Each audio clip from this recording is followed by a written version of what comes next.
satu bangsa, satu klan, dan kemudian bagaimana menjadi satu kejadian di seluruh dunia terjadi peperangan sampai saat sekarang ini, pertentangan geopolitik.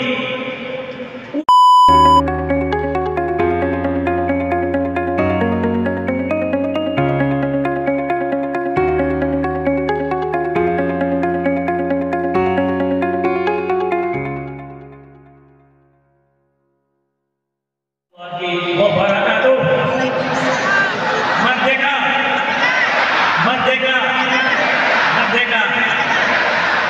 Alhamdulillahilladzi hadana lihaza wa ma kunna lanahtadiya Allah. May yahdihillahu fala mudilla lahu wa may yudlil fala hadiya lahu. Asyhadu an la ilaha illallah wahdahu la syarika lahu wa asyhadu anna Muhammadan abduhu wa rasuluh. La nabiyya ba'dahu. Allahumma shalli wa sallim ala Muhammad. Yang terhormat Syekh Az-Zaitun Panji Gumilang, Ya Komjen Susno Dwaji, Rektor Yai Al-Aziz, dan para ketua ataupun dari kalangan saudara kita yang ikut di dalam hal ini membina dan bersama-sama untuk Az-Zaitun. Para hadirin sekalian,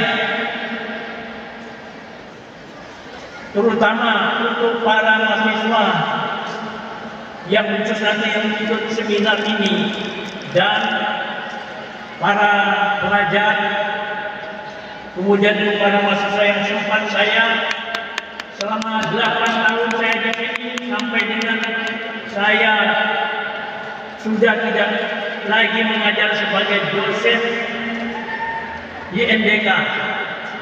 Jadi dengan demikian saya hanya sebagai dosen yang pada saat dibutuhkan, dan kemudian saya lanjutkan di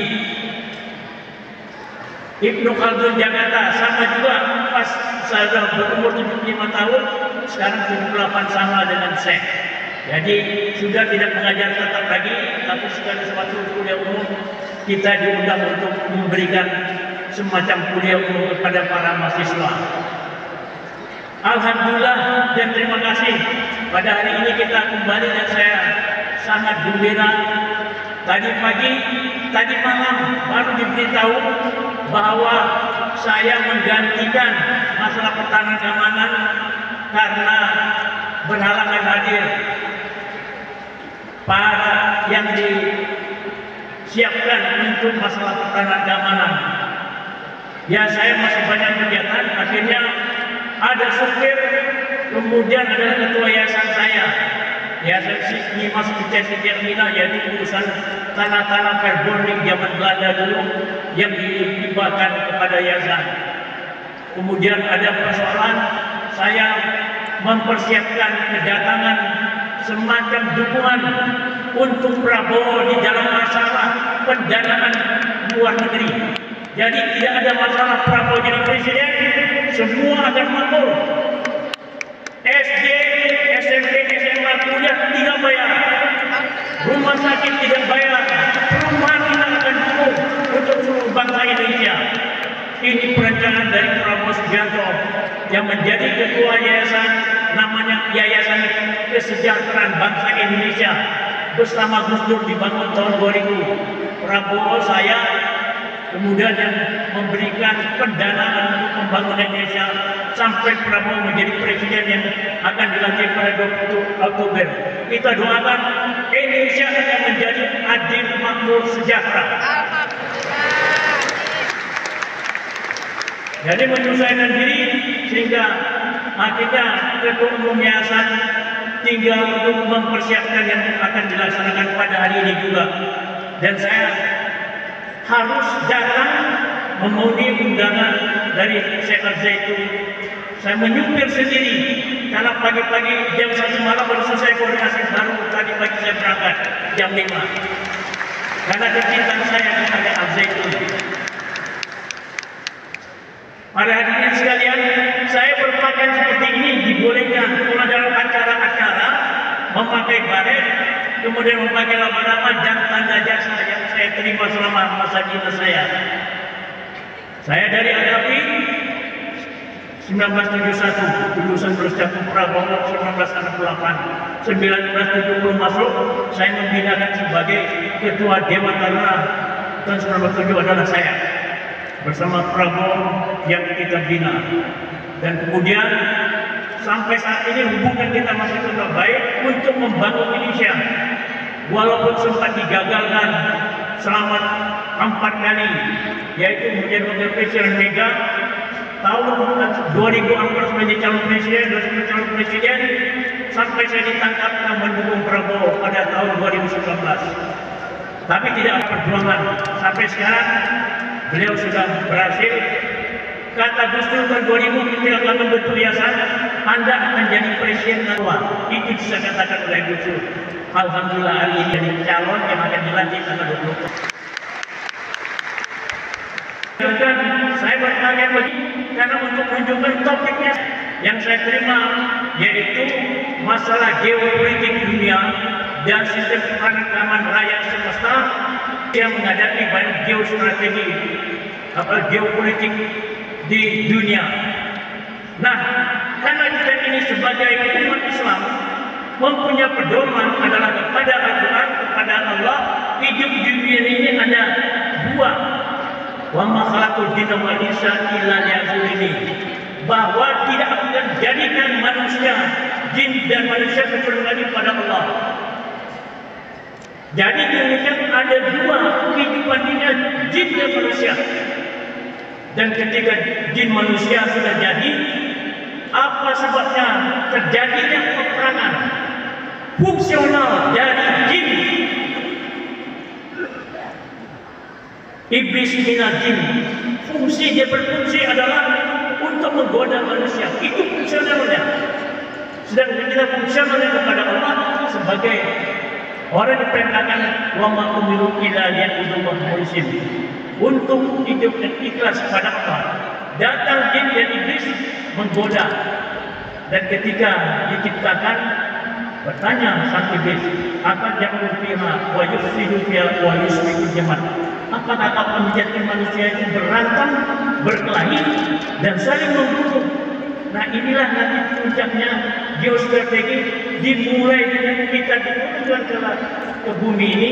Godaan dari iblis dan setan terbukti dengan perang pertama, yaitu antara Kabil dan Habil, membunuh karena masalah wanita, yaitu menjadi calon istrinya, anak kembarnya yang tidak mau dilepas oleh Habil, supaya Kabil ini punya istri Habil yang dipasangkan berbeda yang kembarnya. Itulah pertama kali perang yang kita hidupkan pada Allah. Hidup di dunia fungsional, kita berhadapan dengan iblis, dan itu yang menggoda bisi-bisi untuk jadi pemikiran pertama. Dan dari sini ketika Nabi Idris, Nabi Sis sudah berperan ketika sudah terjadi pembunuhan Kabil terhadap Habil, berkembang biak sampai dengan terbentuknya nanti suatu kerajaan yang tertua, yaitu kerajaan Babilonia, dan kemudian di Mesir purba peradaban di dunia situlah terjadi peperangan antara satu bangsa, satu klan, dan kemudian bagaimana menjadi suatu kejadian di seluruh dunia terjadi peperangan sampai saat sekarang ini. Pertentangan geopolitik, ujung dari politik itu adalah perang. Jadi tidak bisa diselesaikan dengan diplomasi, dengan damai. Masalah perempuan, masalah tanah, masalah pertanian, masalah pertambangan, masalah apapun, dengan diplomasi politik perundingan, maka akan terjadi pertama persetujuan damai, tidak setuju perang. Ujung politik itu adalah perang. Adalah menurut Aristoteles, politik itu adalah kebaikan bersama untuk bisa hidup bersama. Tetapi kenapa ujungnya terjadi perang? Nah, inilah karena adanya fungsional dari iblis yang ditugaskan Allah bahwa akan terjadi perang sampai kiamat, akan terjadi tumpahan darah sampai kiamat. Tapi bisa juga dengan diplomasi terjadi perdamaian yang sekarang ini antara Hamas dengan Israel. Nah, ini pertentangan ini sejak jauh, sejak Nebukadnezar, bagaimana dia menghancurkan Bani Israel. Bani Israel ini adalah keturunan Irak dari Nabi Ibrahim dengan Siti Hajar, Siti Sarah. Jadi pertentangan ini terjadi. Bani Israel sebenarnya keturunan Irak dari Nabi Ibrahim. Bangsa Arab Palestina keturunan Irak dari Ibrahim. Walaupun ibunya Siti Hajar datang dari Mesir, tapi nenek moyang tetap ada bangsa Irak, Babilonia, kemudian di Mesir. Jadi peperangan pertama kata Allah, "Wattini wa zaitun wa hadzal baladil amin." Demi pohon tin dan zaitun ini sekarang. Hadzal baladil amin, negeri ini adalah negeri yang aman tentram. Sebenarnya di daerah Yerusalem itu sekitarnya daerah aman tentram. Tapi kenapa terjadi peperangan? Karena nafsu, masalah tanah, masalah perempuan, masalah ini terjadi. Peradaban itu terjadi peperangan di dalam geopolitik seluruh alam, seluruh bumi geo ini. Tapi juga ada peperangan nanti di langit. Nanti ada semacam itu sekarang ketahuan adanya makhluk lain yang sekarang mungkin terjadi akan peperangan juga dengan manusia di bulan maupun di alam raya. Ini sudah ditentukan oleh Allah. Jadi untuk itu kita berdamai dengan petunjuk Allah berdasarkan sejarah hidupnya manusia. Setelah nanti terjadi peperangan, mereka menghantam Bani Israel. Dibantu Iran membantu bangsa Bani Israel yang dihancurkan. Pertama mengalahkannya 2 kali, kemudian dihubungkannya akan dipermalukan. Dengan Mesir di seluruh daerah Timur Tengah dan Eropa, peperangan itu berimbas sampai ke